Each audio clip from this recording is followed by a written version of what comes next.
माजी अर्थमंत्री म्हणून ज्यांनी 10 वेळा अर्थसंकल्प सादर केला असे जयंतराव पाटील आपण सहभागी होतात.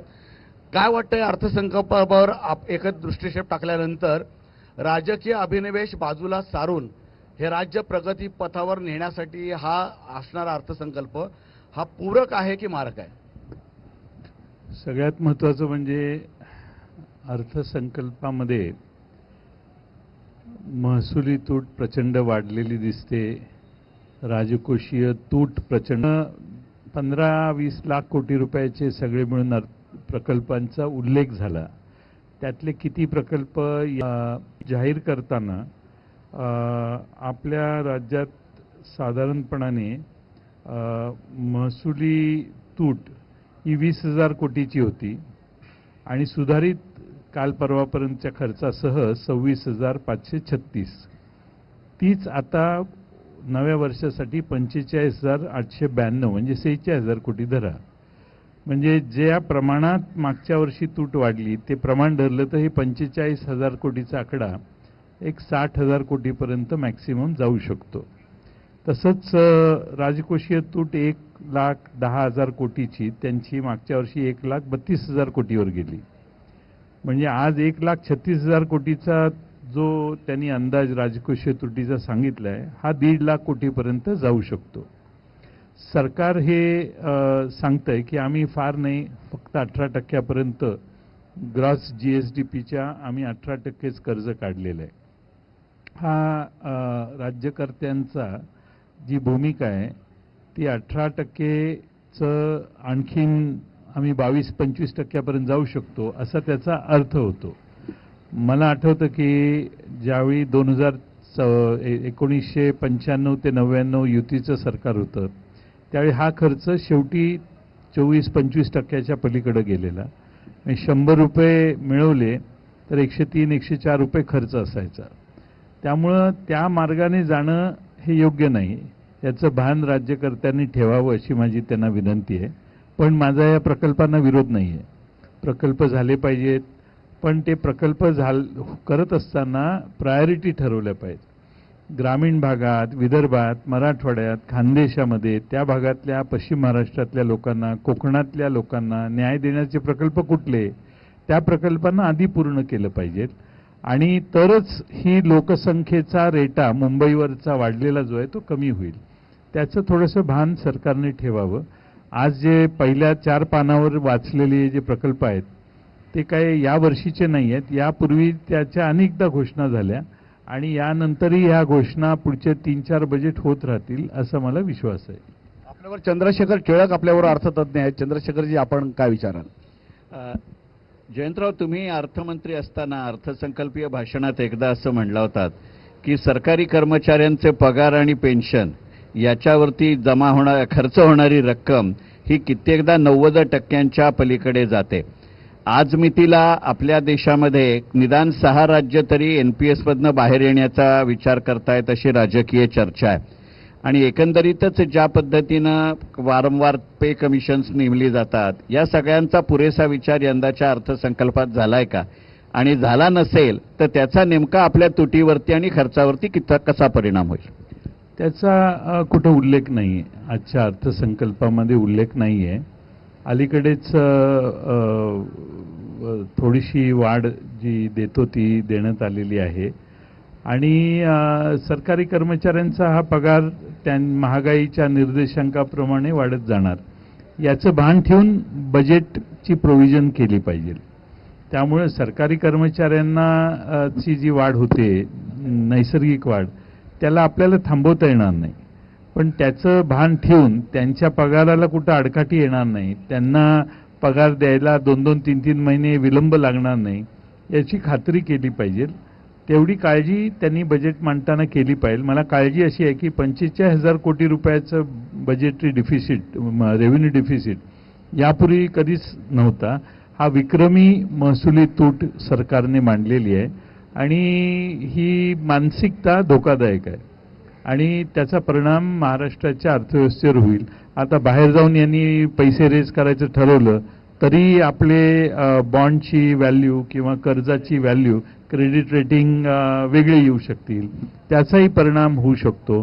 त्यामुळे outgo in form of interest हे वाढणारच आहे. आपल्याकडे पाध्ये जे आहेत यशवंत पाध्ये आहेत, जयंतराव, या ठिकाणी तुम्ही जेव्हा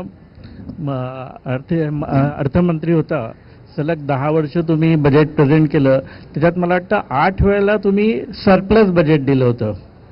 तर आता तर जे सध्या बघितलं आपण या 15 वर्षाच्या कालावधीमध्ये सगळं तुटीचं बजेट दिलं जातं, तर तुम्ही त्याला कसं हे कराल, कुठल्या दृष्टीने बघाल? आत्ताच्या कसं असतं, सरप्लस बजेट असलं तर जे बजेटमध्ये दाखवलेलं आहे ते 100% पूर्ण होणार ह्याची खात्री असते.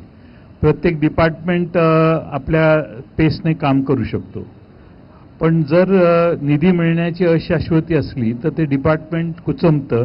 मग निधीसाठी प्रयत्न करणं किंवा इकडं कामं आवाजच्या सवा करून ठेवणं आणि मग त्या कॉन्ट्रॅक्टरना, आता जी महाराष्ट्रात परिस्थिती आहे, महाराष्ट्रात काही 1000 कोटी रुपये, 60-65 हजार कोटी रुपये यांनी कामं निवडणुकीच्या आधी करून ठेवलेले आहेत, त्याचे पैसे देणं बाकी आहे. म्हणून तर हे 45,000 कोटीपर्यंत डिफिसिट गेलेलं आहे. त्यामुळं देणी वाढलेली आहेत आणि ती सिच्युएशन सरकारी योजना पूर्ण होताना फार सोयीची नाही आहे. त्यामुळं अधिक्याचं बजेट मांडायला पाहिजे, एनीबडी विल रिकमेंड.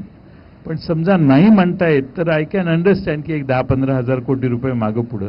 पण 45,000 कोटीचं महसुली डिफिसिट जर असेल तर मला वाटतं की अर्थमंत्र्यांनी बाकीचे काही खर्च कमी करायला पाहिजे होते आणि नाईलाजाने जे द्यावेच लागणार आहेत त्याची प्रोव्हिजन करायला पाहिजे होती. आता पुन्हा 45,000 कोटीचं रेव्हेन्यू डिफिसिट म्हणजे बाय इयर एंड 15% कट मारणं, 30% कट लावा, अशा योजना करतील. आता तुमच्या माहितीसाठी सांगतो, मागचं बजेट मांडल्यावर 20,000 कोटीची तूट होती, रेव्हेन्यू महसुली तूट.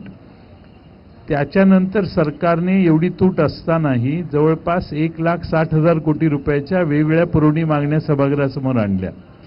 टोटल त्याची इन्क्लुडिंग रेव्हेन्यू डिफिसिट 1,60,000 कोटी झाली. आता 1,60,000 कोटी म्हणजे ते सगळे पैसे खर्च झाले असते तर 1,60,000 कोटीचं महसुली तूट पडायला पाहिजे होती. ती पडली 45,000 कोटी. म्हणजे 1,15,000 कोटी रुपये तुम्ही खर्चच केलेले नाहीत. मग ते कुठे गेले? तर ते कॉन्ट्रॅक्टरला आमदारांना पैसे देणं, तिथल्या मतदारसंघात कामं सुरू करणे, नारळ फोडणे, कमिटेड वर्क. म्हणजे 10 लाख रुपये ॲडव्हान्स दिला की आपण अडकलो, सरकार अडकलं, ती कामं आता पूर्ण केली पाहिजेत. त्यासाठी हे 45,000 कोटी रुपयाची डिफिसिट जी आहे ती त्यातली आहे. पण तरी देखील मी तुम्हाला सांगितलं तसं 1,15,000 कोटी रुपये सरकारने कमिट केलेले आहेत जे अजून दिलेले नाहीत. तरी देखील सरकार मोठमोठ्या स्वप्न दाखवतं. इकडून बजेट टनेल काढतो, तिकडून टनेल काढतो, इकडे पूल बांधतो, तिकडे पूल बांधतो. बांधले पाहिजेत, माझा त्याला विरोध नाही.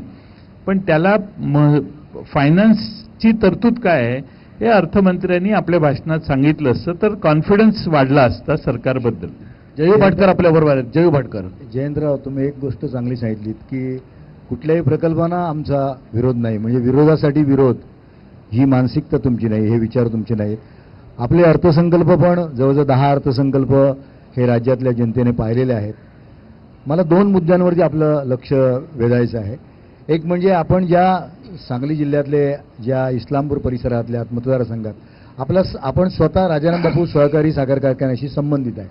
नुकतीच आत्ताच्या राज्य शासनानं जवळजवळ 8 साखर कारखान्यांना कर्ज हमीच्या जो पुढाकार घेतलाय, जवळ 1100 कोटीची, आणि त्याला बऱ्याच वर्तमानपत्रांनी 1100 कोटीची साखर पेरणी असा शब्द वापरलाय. तर या कर्ज हमीबद्दल शासन पुढाकार घेतं, याबद्दल लोकप्रतिनिधी म्हणून किंवा माजी अर्थमंत्री म्हणून, आमदार म्हणून आपलं मत काय? आणि दुसरा मुद्दा असा की प्रादेशिक समतोल हा एक महत्त्वाचा निकष आहे राज्याच्या सर्वांगीण विकासामध्ये. आजच्या अर्थसंकल्पामध्ये वैतरणा आणि उल्हास नदीचं पाणी हे इतर भागांमध्ये म्हणजे कोकण व्यतिरिक्त प्रदेशांमध्ये वळवण्यात येणार आहे आणि त्यासाठी काही निधीची तरतूद केलेली आहे. तर या 2 मुद्द्यांकडे लोकप्रतिनिधी म्हणून तुमचं स्पष्ट मत, स्पष्ट विचार हे महाराष्ट्रातल्या जनतेला कळायला हवेत म्हणून मी विचारलंय. एक आहे की वैतरणा आणि अन्य नाशिक जिल्ह्याच्या महाराष्ट्राच्या पश्चिमेकडचं पाणी पूर्वेकडे वळवण्याने तुटीचा जो प्रदेश आहे गोदावरी खोरं तिथं पाणी जाणार आहे. त्यामुळं ती गुंतवणूक आवश्यक आहे आणि हे त्यांनी आज घोषणा केल्यात. यापूर्वीपासून हे सगळे प्रकल्प चालू आहेत, नवं ह्याच्यात काहीच नाही आहे. यापूर्वीच कामं चालू आहेत. मी त्या जलसंपदा विभागाचा मंत्री असताना यातले बरेच प्रकल्प चालू केले. मी येण्याच्या आधीही काही प्रकल्प पूर्ण झालेले होते. त्यामुळं मांजरा नाही, ते तिकडं बरेच प्रकल्प असे आहेत, वेगळी नावं आहेत त्याला. तर ते पाणी अडवलं आणि पूर्वेकडे वळवलं तर गोदावरी खोऱ्यात मराठवाड्याला पाणी मिळेल आणि नाशिक जिल्ह्यापासून पूर्वेकडे असणारा सिन्नर असेल किंवा पलीकडच्या बाजूला काही भाग असेल त्या सगळ्यांना पाणी मिळेल अशी ती कल्पना आहे. ती झाले पाहिजेत. पण ही नवीन घोषणा नाही आणि हे बजेट त्या स्पीडनंच दिलं जातं, जास्त नाही आणि कमी नाही. दुसऱ्या बाजूने नळगंगा वैनगंगा प्रकल्प हा महत्त्वाचा प्रकल्प आहे आणि याच्या घोषणा यापूर्वी अनेक वेळा मुख्यमंत्र्यांनी केल्या. मी असताना त्याच्यावर बोललेलो आहे. ती आपलं स्वप्न आहे की वैनगंगेचं पाणी नळगंगेला आणायचं.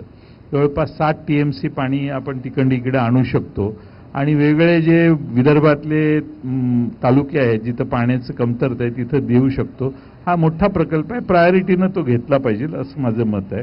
त्यामुळं पण आता त्याला त्यांनी मोठे आकडे सांगितलेले आहेत. प्रोव्हिजन किती केली हे माहीत नाही. हा प्रॉब्लेम आपला काय आहे, प्रकल्पाच्या मोठ्या मोठ्या घोषणांना आमचा विरोध नाही, पण प्रोव्हिजन हिशेब काय. पण ते प्रोव्हिजन का केली नाही असं तुम्हाला वाटतं?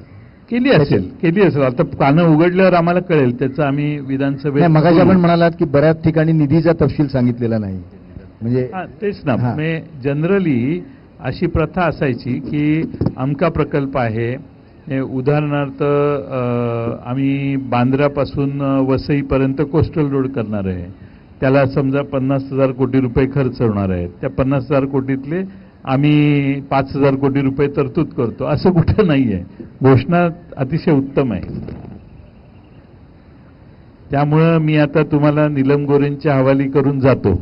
आपण आज या ठिकाणी आलात त्याबद्दल मी जयंतराव आपले मनापासून या ठिकाणी आभार व्यक्त करतो. नीलमताई गोरे आपल्या बरोबर आलेले आहेत आणि मी त्यांना विनंती करतो की एकूणच या अर्थसंकल्पाच्या बाबतीत महिला सक्षमीकरण